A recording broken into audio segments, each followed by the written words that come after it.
selamat pagi anak-anak semuanya. Bagaimana kabar kalian hari ini?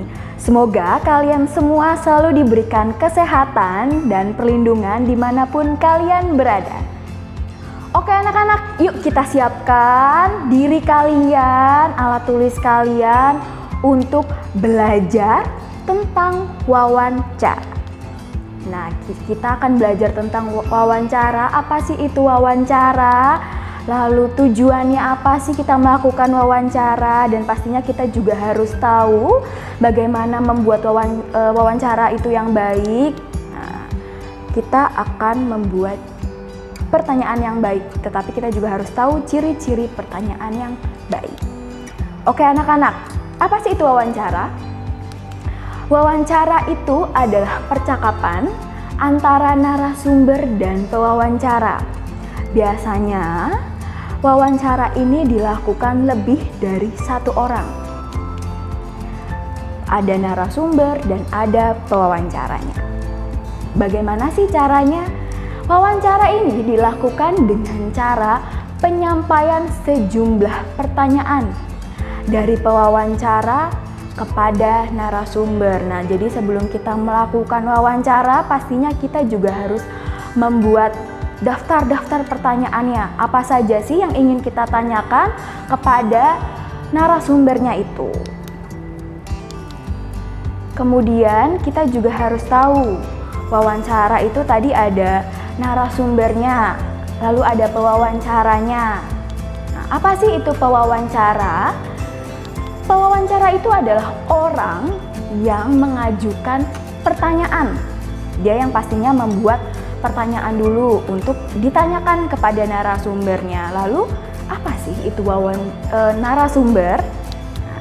Narasumber itu ialah orang yang memberikan jawaban atau pendapat atas pertanyaan pewawancara. Jadi narasumber itu menjawab pertanyaan-pertanyaan dari pewawancara itu. Sekarang kita perhatikan, di sebelah ibu itu ada gambar dua orang, yang satu sedang megang mic, yang satu juga sedang mungkin menjawab pertanyaan dari anak tersebut. Nah, untuk anak kecil itu yang memegang mic itu biasanya disebut dengan pewawancara. Nah, lalu yang ibu-ibunya itu disebut juga sebagai narasumbernya. Pewawancara itu atau yang memegang mic itu, anak tersebut itu biasanya disebut dengan informan. Sedangkan yang narasumbernya itu adalah orang yang ahli di bidangnya. Biasanya kalau kita mencari narasumber untuk diwawancarai, itu harus sesuai dengan bidang ahlinya. Contohnya guru, petani, dokter, apapun yang ahli di bidangnya, bidang profesi pastinya ya, anak-anak semuanya. Oke, selanjutnya kita akan mengetahui apa sih itu tujuan wawancara. Tujuan wawancara itu untuk memperoleh informasi yang tepat dari narasumber terpercaya. Kalian sudah memilih narasumbernya tentang bidang apa? Nah, kita bisa tahu juga informasi yang tepat dari narasumber itu secara terpercaya, akurat pastinya. Oke, sekarang kita akan mengetahui bagaimana sih ciri-ciri pertanyaan yang baik. Yang pertama anak-anak, pertanyaan sesuai dengan topik yang dibahas. Jadi sebelum kita melakukan wawancara, pastinya kan kita membuat daftar pertanyaan dulu, apa sih yang mau kita tanyakan kepada narasumbernya itu. Jadi kita harus buat topiknya tentang apa sih, pastinya harus sesuai dengan bidangnya, dengan topiknya apa yang dibahas. Lalu yang kedua, hal yang ditanyakan fokus atau tepat sasaran. Jadi harus fokus. Yang ditujunya itu adalah tentang fokus, tentang ahlinya itu pertanyaannya. Selanjutnya yang ketiga itu, pertanyaan dapat digunakan untuk menggali informasi. Jadi setelah kalian membuat daftar pertanyaan, kalian tanyakan ke narasumbernya, Dari situ kalian akan mendapatkan informasi-informasi dari narasumber, dari bidangnya tersebut yang kalian tanyakan sesuai dengan topiknya. Selanjutnya anak-anak, selanjutnya itu adalah jawaban dari pertanyaan yang diajukan bukan iya atau tidak, melainkan uraian panjang atau penjelasan.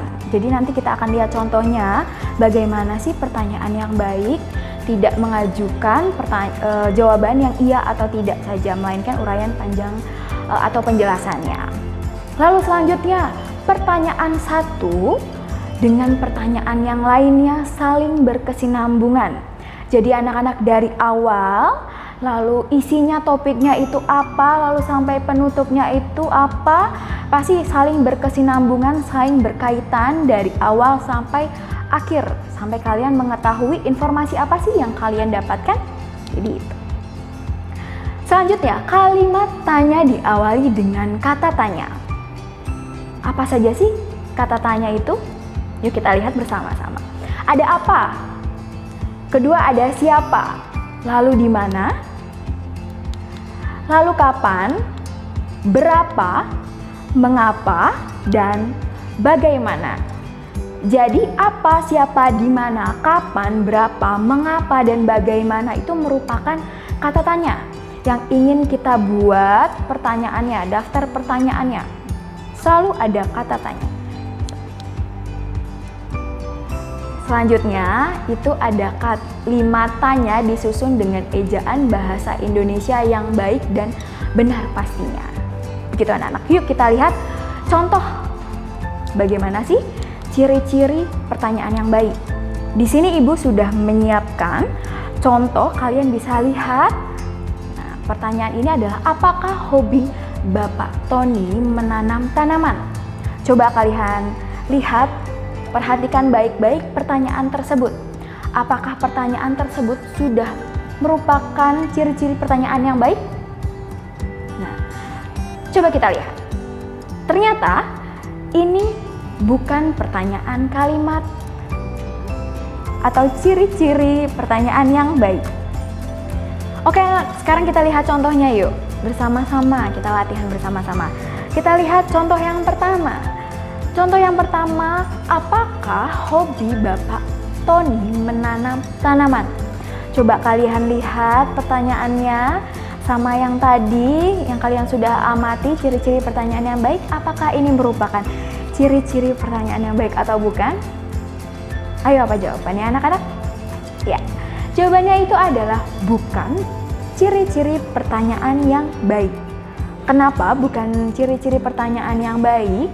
Karena, coba kita ulang bersama-sama ya pertanyaannya. Apakah hobi Bapak Tony menanam tanaman? Karena di pertanyaan ini jawabannya itu hanya merujuk ke iya atau tidak. Sedangkan di ciri-ciri pertanyaan yang baik itu jawabannya harus menjelaskan, berupa penjelasan dari suatu pertanyaan tersebut. Berarti contoh yang pertama ini bukan ciri-ciri pertanyaan yang baik. Sekarang kita lihat yuk contoh yang kedua. Apa saja hobi dari Bapak atau Ibu? Yuk coba menurut kalian ini contoh pertanyaan yang baik atau bukan? Ya, ini masih sama, bukan ciri-ciri pertanyaan yang baik. Kenapa bukan ciri-ciri pertanyaan yang baik? Karena belum ada tanda tanyanya di suatu kalimat tersebut, suatu pertanyaan tersebut. Kalau belum ada tanda tanyanya, berarti belum menjadi pertanyaan anak-anak. Jadi setiap pertanyaan itu harus diakhiri dengan tanda tanya. Sekarang kita lihat contoh yang ketiga ya. Contoh yang ketiga, apa saja peralatan yang digunakan Bapak saat berkebun? Menurut kalian, ini ciri-ciri pertanyaan yang baik atau bukan sih? Ya, ini adalah ciri-ciri pertanyaan yang baik. Karena yang pertama, suatu pertanyaan ini jawabannya bukan ya atau tidak saja, tapi panjang penjelasannya. Lalu juga sudah berdasarkan kalimat tanya. apa? Ada ciri-cirinya apa, siapa, di mana, dan seterusnya. Berarti ada ya. Sekarang kita berlatih secara mandiri. Lihat di sebelah ibu itu ada seorang anak yang sedang memikirkan bagaimana cara merawat tanaman. Yuk sekarang kita berlatih berdasarkan ciri-ciri pertanyaan yang baik. Tadi kita sudah menyaksikan, kita sudah baca.